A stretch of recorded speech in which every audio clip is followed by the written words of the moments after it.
Hello everyone, my name is Riri Okoye. If this is the first time that you are tuning into this beautiful channel, go ahead and hit that subscribe button and also put on the notification bar so that you can get videos like this. Now on today's episode, I am going to be talking about the difference between sales and marketing. And just a bit about background about me. I have been in sales and marketing for a long time. I started my career in a bank. I was on a management trainee scheme. I was on my way to becoming a senior banker, I thought, But after 5 years, I realized that I'm a creative person. And I just realized that I wasn't in a creative space. I was in a space that was about numbers and money, and my creative juices were just suffering. So I left the bank, and a few years later, I found myself in the media and I found myself in marketing. But the thing about it was that when I was in banking, we were doing a lot of selling because I was at the front desk. So we always had customers that were coming in, and we had to find opportunities to upgrade, to transfer them to financial advisors, just always spotting opportunities to sell different bank products to them. And my bank, and I've said this before, my bank was actually the number one bank in the area. Hanslow Bank at the time, NatWest, that we were the number one bank in the area. And it wasn't just due to me. I had a team of really great salespeople that I was part of. But I didn't really enjoy selling. And one of the reasons why I didn't really enjoy selling is because I didn't really enjoy selling bank products. It was just not exciting for me. And I always say to people that if you're going to sell something that you really enjoy, first of all, find a need and also make sure that you're passionate about it. Because throughout my career, when I think about selling, there have been times and opportunities when people have brought things to me and said, Riri, sell this. I remember back then, a cousin of mine, she was into clothes and she lived in America, and she gave me this big bag and said to me, Riri, I want you to sell all these, because she knew I worked in a big mega church. And she said to me, I want you to sell all these dresses for me. And the truth of the matter is, it wasn't my passion. So I'd bring all these clothes into my office, because people were doing that at the time. You'd have a side hustle. And I just couldn't sell it. It was just not of interest to me. So that didn't go well. Another time was Body by Magic. It was this belt that could give you a nice figure 8, And so a lot of people in my office again were selling these, shapy belts, and I just couldn't sell them because again it wasn't of interest to me.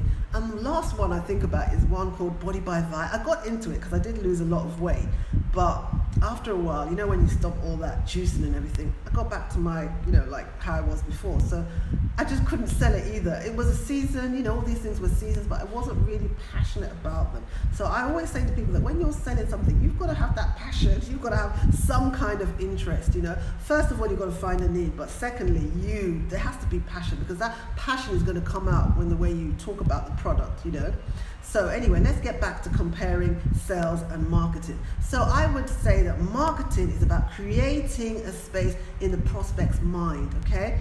And then selling is about filling that space. And I've, just got one of my beautiful pens just as a prop for this presentation, okay, this video. So I'm creating a space in a prospect's mind. So every time I talk about this pen, I'm not actually selling it, but I'm just saying I'm going to be talking about the benefits. I'm going to be talking about how this pen makes me feel like $1 million lady boss when I just put this pen in my hand. And then when I write down my checks and write down my affirmations and write down what I'm visualizing, and I'm visualizing success, and I'm visualizing 7-figure contracts and 7-figure deals, it's this pen, it's going into creating a space in my subconscious, in my subconscious mind. It's creating a space in my mind. It's creating a space in the prospect's mind. So every time I'm talking, I'm just talking about how this is going to just transform your business into 7 figures. And then if I'm selling it to you, I've already created that space in your mind. So right now, if I'm selling it to you, I'm just going to be filling that space. So I'm going to be saying like, wow, this is on a deal right now. I had already spoken about the benefits and all of that. And probably because you've been hearing this time and time again, if this is a need for you, if this is something that is solving, dealing with your pain, you will probably buy the pen. That is good marketing, okay? Another thing about marketing is that I'm actually painting a picture in your mind. I'm talking about the pen. I'm talking about the benefits. I'm sharing testimonials from other people about how this pen has benefited you. And if you really catch the message and it just gets into your subconscious mind, when you're selling, if I'm selling the pen for you, you're paying for that picture that I've created in your mind. Okay? So marketing deals with the subconscious mind, and I talk about subconscious mind a lot because I talk about it in other things that I do, especially when I'm talking about confidence. I talk about building that confidence, saying affirmations to yourself, saying things time and time and time and time and time again until you believe it. That's the same thing that you do with marketing. You're repeating something time and time and time and time again in the subconscious mind of your customer, so that by the time you're selling it, you're dealing with the customer's conscious mind. You see the difference? Subconscious mind, conscious mind, okay? And another thing that I would say about marketing is that marketing attracts.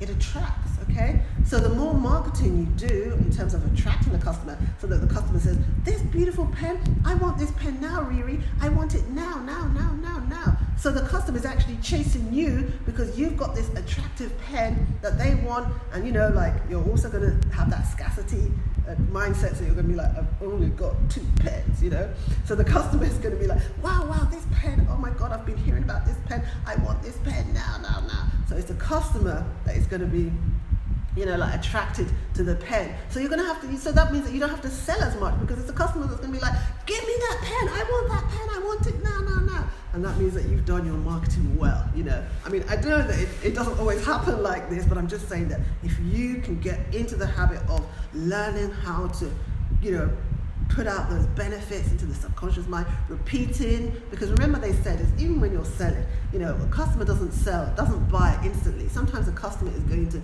see that product time and time again and again and again and again before they make that decision to buy from you. And that's what marketing is. That's what you're doing. You're putting it out there, you're creating the space in the mind, you're painting the picture, and you're interacting with the customer's subconscious mind. And boom, eventually they will buy this super pen from you. So that's all I wanted to talk to you today about marketing versus sales, sales versus marketing. If you have found this content informative, go ahead and put down in the comment bar what stood out to you. Have you sort of thought about the difference between sales and marketing? Can you identify the differences and start using the different strategies in your business? And if you found this informative, share with your team or share with your other business associates. So once again, my name is Riri Okoye, and if this is the first time that you are tuning into this channel, why not go ahead and subscribe from me, okay? I'll see you again next time. Have a great week. Bye.